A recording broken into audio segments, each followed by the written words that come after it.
Bienvenidos a Money and Markets.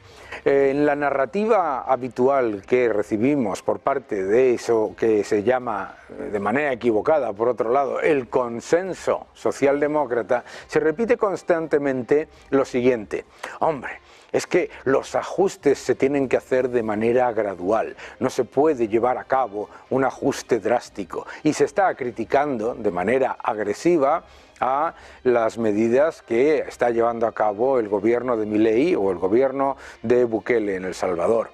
Pero hay que entender varias cosas. La primera es que es muy fácil decirle a otros países desde la comodidad de países ricos con monedas estables y con inflación controlada y con seguridad, decirle a los demás qué es lo que se tiene que hacer de manera gradual. Es muy fácil, claro. Pero lo más peligroso de todo esto es la hipocresía del mensaje. ¿Por qué?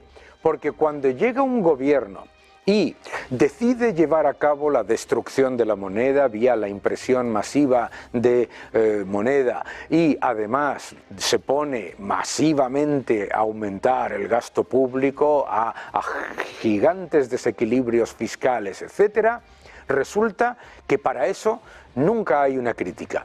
Es interesante escuchar a ese mal llamado consenso socialdemócrata decir constantemente que hay que llevar a cabo medidas contundentes y decisivas por parte de los gobiernos para cuando cambian, para llevar a cabo sus políticas, medidas contundentes y decisivas.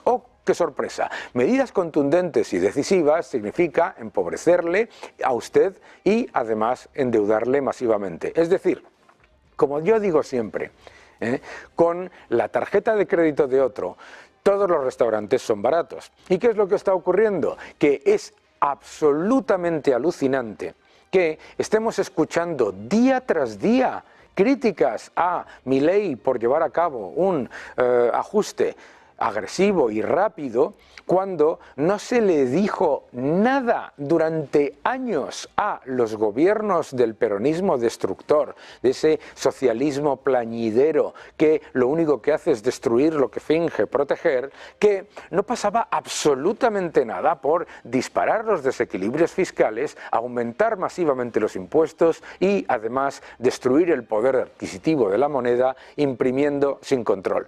Es una absoluta aberración. Es una absoluta aberración que desde la comodidad del sofá de los países ricos se vaya haciendo ese postulado del gradualismo a países en los que, como en El Salvador, te mataban por ir a comprar. Te encontrabas con un problema masivo de inseguridad ciudadana. Y es alucinante. Lo que es alucinante es que el mismo supuesto consenso que está muy preocupado por las medidas drásticas de Milei y las medidas drásticas de Bukele, se calle totalmente, silencio absoluto, con el destrozo económico que está ocurriendo en Cuba, que está ocurriendo en Nicaragua, que está ocurriendo en Venezuela y que ocurrió en Argentina y que se está intentando implementar en Colombia y en Chile. ¿Qué es lo que ocurre? Claro, en Colombia y en Chile todavía no han podido llevar a cabo una destrucción del poder adquisitivo de la moneda porque el Banco Central no puede monetizar todo el gasto público que quieren que monetice. Claro, eso es muy importante. Por lo tanto, tenemos que ser muy claros. Los ajustes graduales nunca funcionan. Los ajustes graduales nunca funcionan por dos razones. La primera, porque el nivel de desastre heredado es de tal calibre que es simplemente perpetuarlo. Un ajuste gradual nunca consigue sus resultados porque la premisa de que sea gradual es que se perpetúa una parte significativa del desajuste creado previamente. Entonces es exactamente lo mismo que decir que la mejor manera de solucionar una gangrena es ir poco a poco. No, las gangrenas hay que cercenar. Hay que cercenar. Y es importantísimo ser conscientes de que el gradualismo no funciona por otra razón. Número uno, el gradualismo, lo hemos comentado, es en sí mismo perpetuar lo que ya de por sí es una política equivocada. Las políticas equivocadas o se eliminan o se perpetúan. No hay otra posición. Segundo, porque cuando el gradualismo fracasa y siempre fracasa, ¿qué es lo que ocurre? Lo que ocurre es que los ciudadanos le echan la culpa al gobierno de centroderecha, liberal, etcétera, que ha llevado a cabo esas políticas graduales, de no solamente el hecho de que no se han solucionado los problemas, sino también de la herencia recibida. Porque tenemos que entender que cuando se implementan medidas graduales, lo que realmente se está haciendo es blanquear las políticas equivocadas. Por eso no cabe la idea de nos vamos a sentar y a discutir cómo vamos a reducir poco a poco los desequilibrios del Banco Central, cómo vamos a reducir poco a poco los asesinatos en El Salvador, cómo vamos a reducir poco a poco el despilfarro público y el aumento de impuestos sin control. Porque cada año que pasa empeora la situación para el ciudadano que no percibe ese gradualismo. Lo que percibe es en realidad que no se hace nada. Sí, señor, porque es que el gradualismo es no hacer nada. Es no hacer nada. Es decir, si yo estoy cavando un agujero, tengo que salir del agujero, no cavar más lento. El problema de vender esta falacia del gradualismo es que no solamente termina blanqueando las políticas equivocadas de los gobiernos que han destruido la moneda, la economía, el bienestar de los ciudadanos y que han aumentado la pobreza, sino que además se le echa la culpa luego al capitalismo, al libre mercado, etcétera, etcétera, porque esas medidas graduales no han funcionado. En Argentina se te dice, hombre, es que ya se hizo un ajuste y no funcionó. Hombre, es que un ajuste en el que no se reducen los desequilibrios estructurales no es un ajuste. Es que una supuesta dolarización en la que no se dolariza, sino que lo que se hace es que se equipara un peso a un dólar porque le da la gana a un gobernante, eso no es dolarizar, ¿entendéis?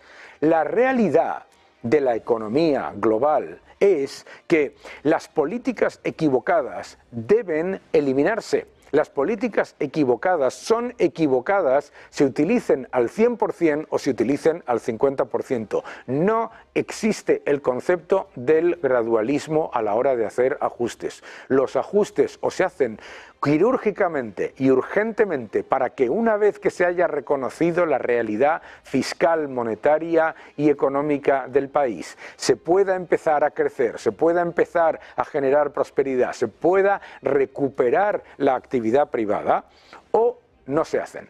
La realidad también es que lo que nos hemos dado cuenta es que Milei lo que ha hecho en estos meses es mucho más importante que lo que se ha hecho en meses anteriores y en años anteriores, que es demostrarle al mundo que el socialismo es una falacia y que lo que hace el socialismo es destruir lo que finge proteger. Lo que ha hecho Milei es clave porque el discurso es lo más importante en este sentido.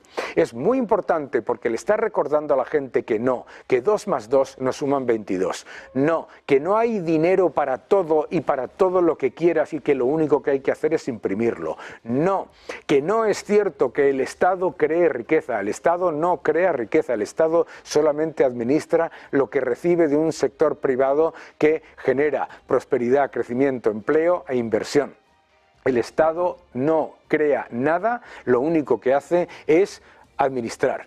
Y por lo tanto, en el momento en el que se pone por encima al Estado, que en realidad es un subterfugio para poner al gobierno y a la burocracia como el elemento fundamental de cohesión y de fortalecimiento y de generación de todo que es falso, lo que se termina generando en realidad es un empeoramiento generalizado de la economía. Es decir, el socialismo es el proceso de generación de progreso al revés. Pone a los ciudadanos, a las empresas y a todos los contribuyentes al servicio del poder político bajo ese concepto casi romántico del Estado que en realidad es el gobierno, los políticos y la burocracia.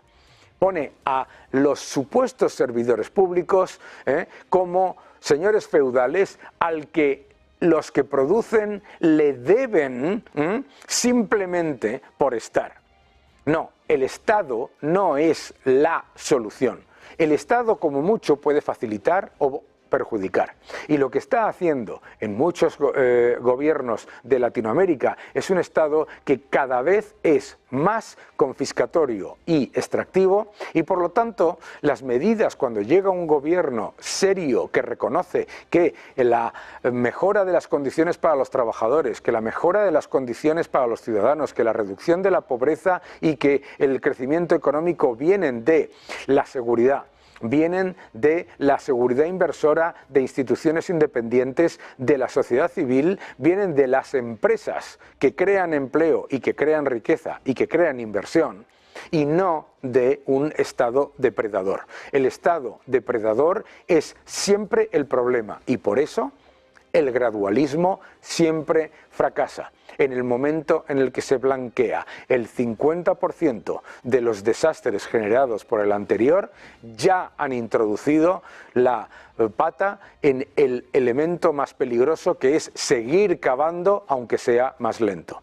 Solamente se pueden hacer medidas contundentes y decisivas, para devolver a la economía al progreso. Y el progreso no tiene nada que ver con eso que llaman progresismo. El progresismo es regresista y es además profundamente antiprogreso. Lo que tenemos que hacer, por lo tanto, es recuperar el valor de las familias, de las empresas, el valor de la inversión, el valor del ahorro prudente, el valor de la propiedad privada, defender la propiedad privada, defender la estructura de unas instituciones independientes y dejarse de cuentos. El gradualismo fracasa